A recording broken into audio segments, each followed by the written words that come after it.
Bonjour, je suis Franck Yatta et c'est pour moi un plaisir de vous recevoir ici aujourd'hui dans le cadre de notre émission Pathologie médicale. Aujourd'hui, nous allons aborder une pathologie, une maladie qui est finalement un problème véritable dans des familles. Un problème qui met en difficulté les parents avec les enfants entre les enfants et ainsi de suite.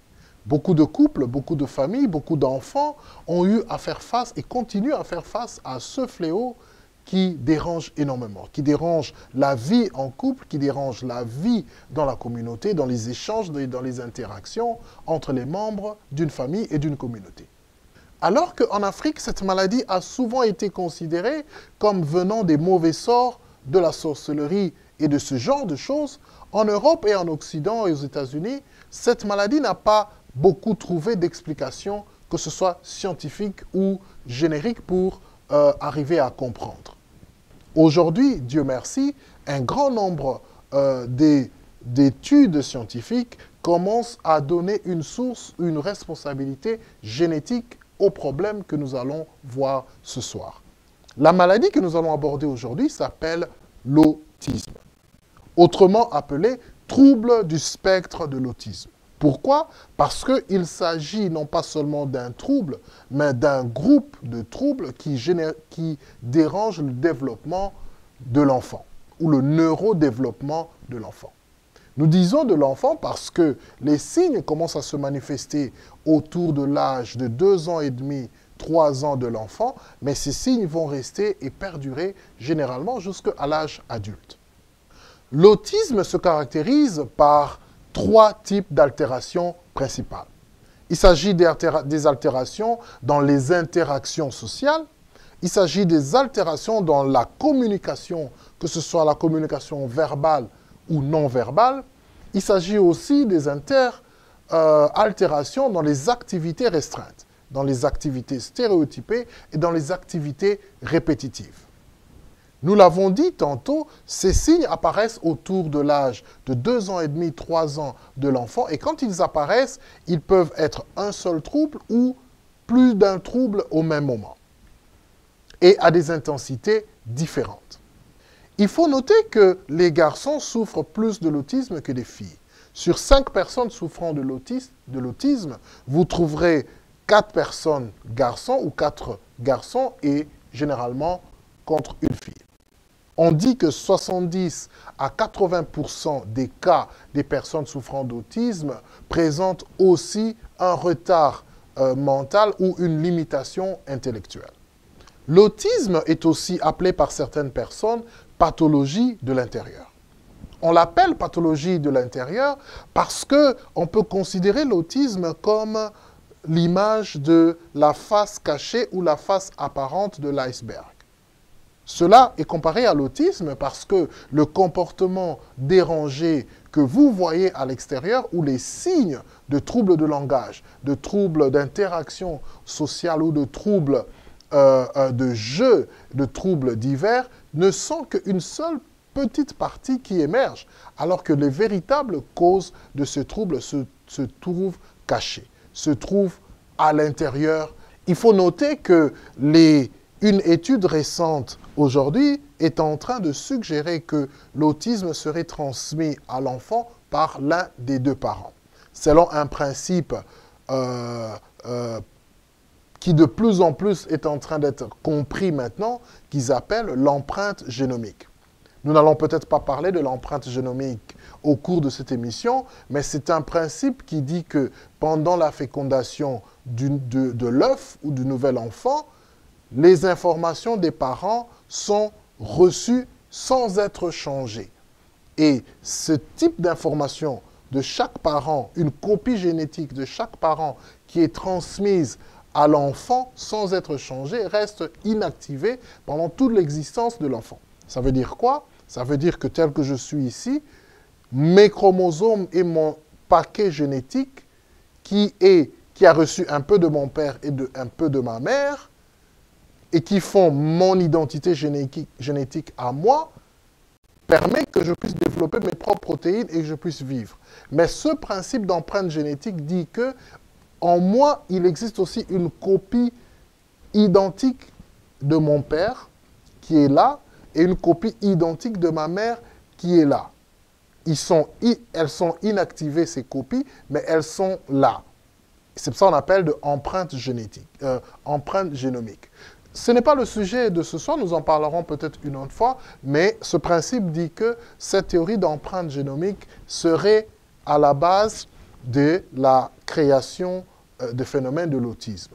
Et c'est pour ça qu'ils disent qu'un seul parent transmet ça à l'enfant. Nous en parlerons peut-être une autre fois.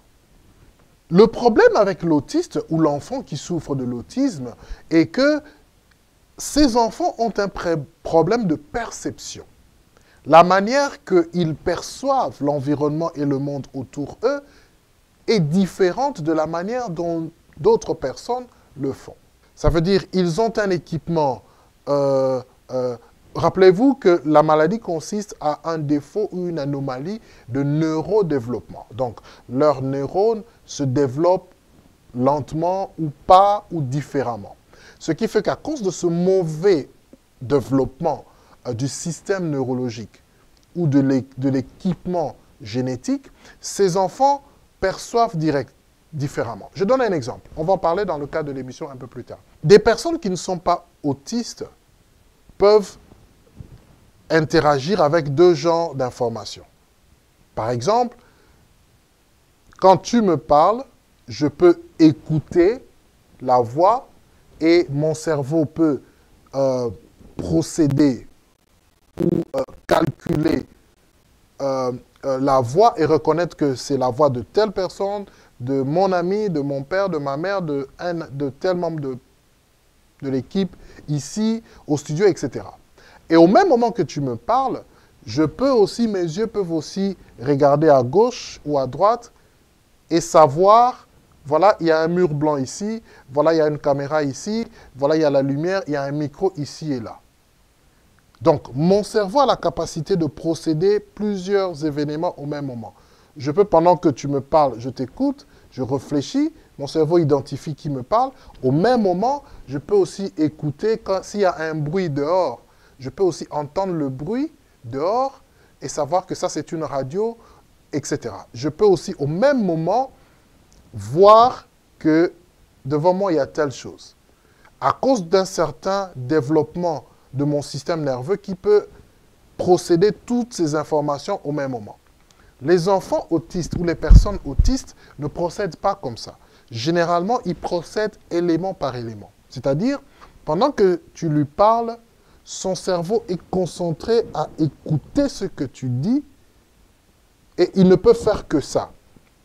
Et à ce même moment-là, si une autre personne parle, son cerveau n'est pas capable d'écouter deux personnes qui parlent au même moment et procéder ces deux informations, par exemple.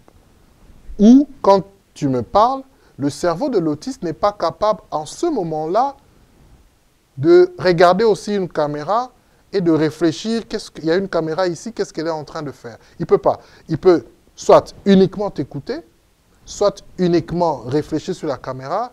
Un enfant autiste, par exemple, ne peut pas jouer à un jeu et toi, tu lui parles. S'il joue, il ne doit être que concentré à faire cette action-là. Si tu lui parles, tu le perturbes. Ainsi de suite.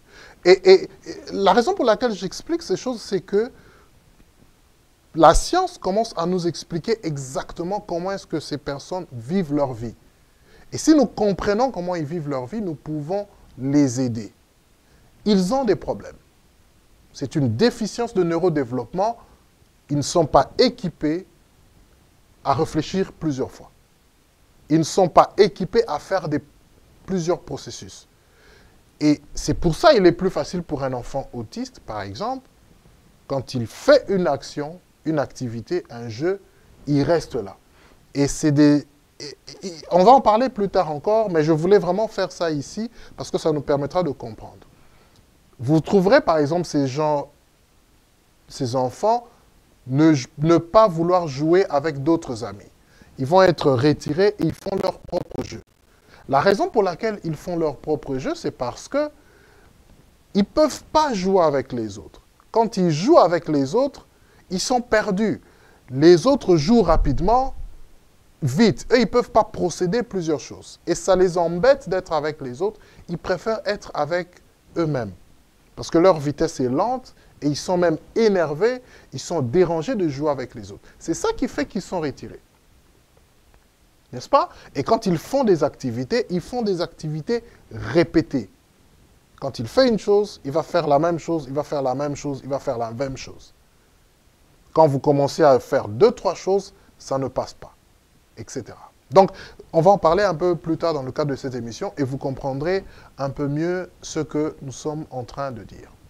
Et quand nous allons aborder la partie du traitement, il n'existe pas de traitement en fait, mais il existe des méthodes d'aide ou des stratégies ou des techniques qui aident ces personnes, ces enfants à vivre leur vie, à s'intégrer dans la société et aussi la société à les accepter comme tels. Donc on va en parler un peu plus tard dans le cadre de cette émission.